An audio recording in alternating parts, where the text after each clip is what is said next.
Pepper, you're right here. All right.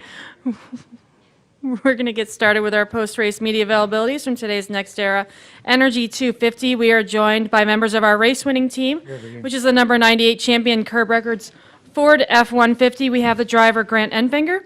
We have Thorsport General Manager David Pepper, and we also have the crew chief Jeff Hensley. We will open up to questions. Please raise your hand. We'll get a wireless mic. We'll start with Jacob and then go to Matt.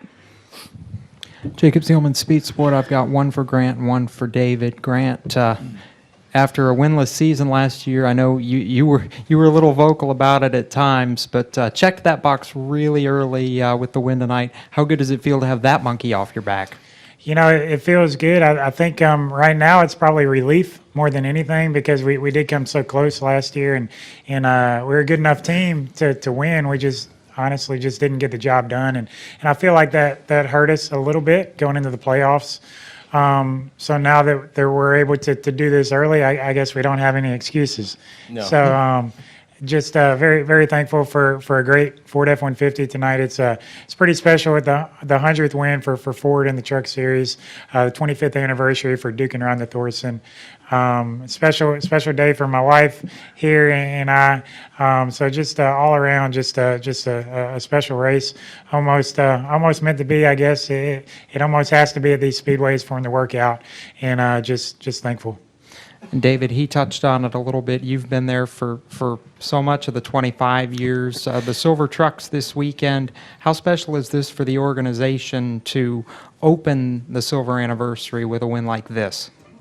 Well, we touched on it. I mean, I think everybody made a huge point of, we won both the regular season and the end of the season championships last year, but we only won one race. Over the winter, we went to work, and that was the goal. We need to win more races. And to do it, starting the 25th anniversary, I mean, that's kind of storybook. I mean, Duke and Rhonda and Allison Thorson have spent the last 25 years building this race team to what it is. And it's a very special moment for us to be able to deliver this big a win at this venue, the world center of racing. And, that we checked that off the box, and for all time we'll have those silver trucks in Victory Lane. They told me it was bad luck. We did a photo shoot with the trucks here. The track was nice enough to let us do it. It wasn't really bad luck, guys. No. We'll go to Matt and then go in the back. Matt Weaver, Auto Week. For Grant and Jeff, one, and then one for Grant as a follow-up. When you guys were leading earlier, and you guys had talked, you thought you had a good car, but not necessarily the best car, and you guys kept on leading. Grant, at one point, you said that, leading's not easy. So what did you guys need more to make it look easy? Because you guys made it look easy at times. The truck was pretty hooked up. Yeah, I would still say we weren't probably the best truck out there, but we're very good, pusher, very good, Good job, Hey, man. thank I you, tried to Jordan. get you guys. I know. Congratulations. I know. We're going to get one of these So, on May. Yeah, Good job, guys. good deal. We were a good pusher and a good leader. We probably weren't a great pusher or a great leader, but from where we were really with our speedway program, last year we could push really good and we couldn't lead at all. We tried to make stuff better at Talladega and we made it worse. But we finished with a whole truck. 2 weeks later, we cut everything off. It was a full-fledged effort for us and the 99.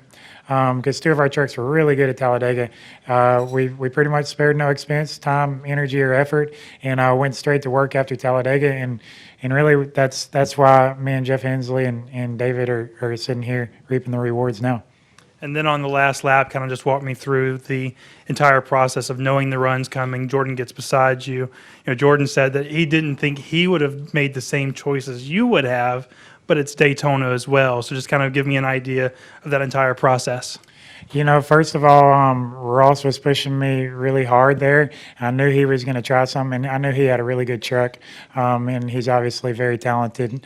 And I saw when it was coming, and I chased him up the hill and 1 and 2, able to hold him off, then go back to the bottom.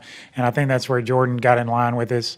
He actually gave us some good shoves, and then I knew he was holding back a little bit. And when he got to our right rear, Chris just kind of talked me through that, and he was able to stall me out, get all the way up the hill. I was able to follow him, hit him a little bit, stalled him out, and then able to the start finish line was in the exact place we needed to be.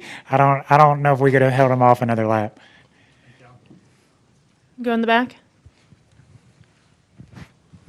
Peter Strada with TSJ Sports. Grant, 2 of your 3 wins in the Truck Series have come on super speedways. Do you consider super speedway racing to be your specialty?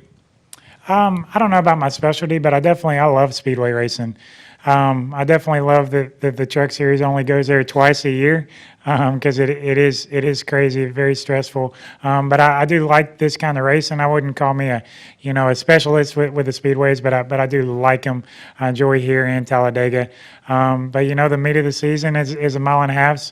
We had a heck of a mile and a half program last year. We obviously got a little momentum going into Vegas now, so maybe we can make it 2 in a row. Yeah, the pressure's off for a little bit anyway, so. Come over here to the far left.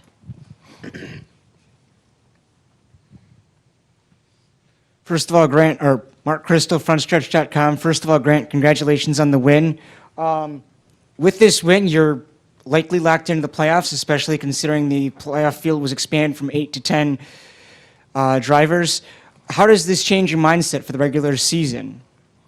Feel like we can be more aggressive for the next 16 races, and we can also maybe utilize. We can't test in NASCAR and in the Truck Series, so we can maybe try some things that some other guys can't at this point in the season, which I feel like can help us prepare for the playoffs. So. I didn't necessarily agree with Hensley's first call at the end of the stage. I wanted the stage points because I guess that's what I've been used to for last year. But he kind of changed his mindset because we really didn't do good enough last year of putting ourselves in position to win. We had a few opportunities and weren't able to capitalize on it. But I feel like the mentality now is to do a better job of putting ourselves in that position and should help our odds in the win column. So, I'm definitely happy with that call now. I definitely feel like that track position helped us. It helped us control the race at certain points, but it wasn't everything. We still had to have a good truck to get it done, and I really feel like all 4 of our Thor Sport Racing F-150s were probably good enough to win. We had the runs when we needed them, and we were able to stay out of the wrecks. But no more, what do I say, no pressure or less pressure in the regular season races with this victory? I'd say less pressure for the next couple of days here. Yeah, So then till we get to Vegas. Yeah, then that'll we'll- change. Yeah. All right. We're going to go to Bob, and then we'll go up to the press box. Bob Parkhurst, Fox Sports. So how hard can you slam somebody on the last lap and for people to say, okay, it's racing at Daytona for a win? That's a good question, Bob, for sure. I feel like I hit Jordan pretty good, but probably really square in the door, just enough to slow his momentum down. And really, I was just relying on Chris Lambert for that information on where he was, because as soon as he got to my right rear and stalled me out, he went straight to the wall, which is what he's supposed to do. I was able to chase him up, slow him down just enough, and then get off of him after I'd stalled his momentum. So. I don't know if I could do it again if we tried. I'm just fortunate enough to work out tonight. We're going to go up to the press box to Lee. Lee Spencer, RacingBoys.com. Congratulations, gentlemen. Pepper, what was going through your mind when Sauter, turned your other truck and about, annihilated all the Thor Sport trucks in one fell swoop? She's positive. Thanks, Lee. Way to go, Johnny. Hey, I congratulated you, Grant. You know I love you, man. I had visions of a couple years ago when on the white flag lap, I think we had 4 of them in the top 5, and we couldn't make one good truck out of what was left about 80 feet later. So, yeah, I was having visions. I kind of turned away, and thank goodness when I looked back, there was a few of them left, so it worked out good. But, yeah, it was definitely nerve-wracking. I mean, it always is. I mean, when you bring 4 really good trucks down here, really good drivers, and they have an opportunity to win, they're all going to run right there together. That's the plan. We're trying to help each other. You know that can happen, and yeah, it's exceptionally nerve-wracking. But thank goodness, finally we weren't all taken out in it, and we were able to get one of these F-150s to victory lane. We're going to go to Holly up front. Hey, congratulations, and I apologize if you already answered this. I was doing a million things. Did you realize that you had won when you took the checkered flag, or was it as close for you as it looked for everybody else? When you I thought I'd won, and then Chris said, "Hey, yeah, we beat him to the line." So that was all I knew, and then that was good enough for me at that point. I didn't know we'd won. I had my eyes closed from coming off of 4 to the start-finish line, so. Do we have any final questions? I'll go right back there to, oh, we'll go to Deb first and then we'll go to the back. Congratulations, Deb Williams, racingtoday.com.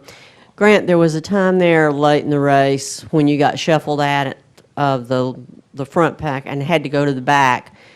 How did you maneuver in that high-speed chess game to get back up to the front to the lead? Yeah, I felt like I, in a sense, gave our chances of the race away at that point. I was, teeter-tottering on trying to block both lanes. Then I saw Ben coming really fast, and I went up too late to block him. And then I come back down, and Stewart was there, so it got caught in the sucker hole and went back to 10th, 12th, 14th, somewhere in there. And to be honest with you, I felt like there was going to be a wreck in there, so I was able to position myself on the bottom.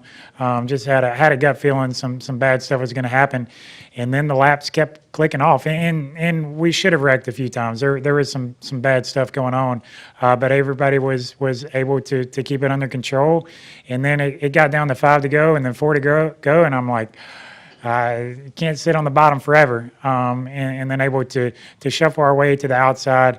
I really can't remember who was pushing us at that time, maybe the 51 truck, but had some big runs coming, and able to push ourselves into the lead with some really good momentum about the same time that the big wreck happened there in turns 1 and 2. So you just really never know when or where the wreck's going to happen.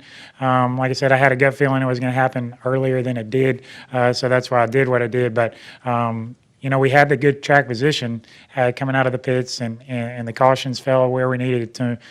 So I was very disappointed in myself when I fell back as far as we did, and it worked out.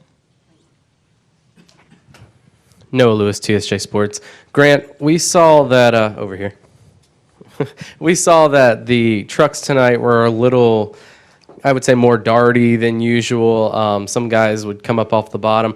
Did you feel anything different in the stability of the trucks in previous, compared to in previous races, or was that an inexperienced level type deal with other drivers? Well, how did you feel about your truck? No, I mean they're always a handful here in the pack, and it just is what it is here. I didn't really notice anything different as far as that goes. There was a couple guys that we were around.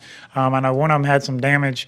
Some of them didn't, so I don't know if it's a handling deal or what. But yeah, there was definitely certain trucks that were fighting handling. Maybe that was more so than normal, but our truck, and just as a general rule, they're always a handful, and they were again tonight. Do we have any final questions for our race winners? All right, gentlemen, congratulations. Thank you. I didn't need to come back for this. Okay. Can you run me back to the? They do? Okay. Hold on, just. What's that, buddy?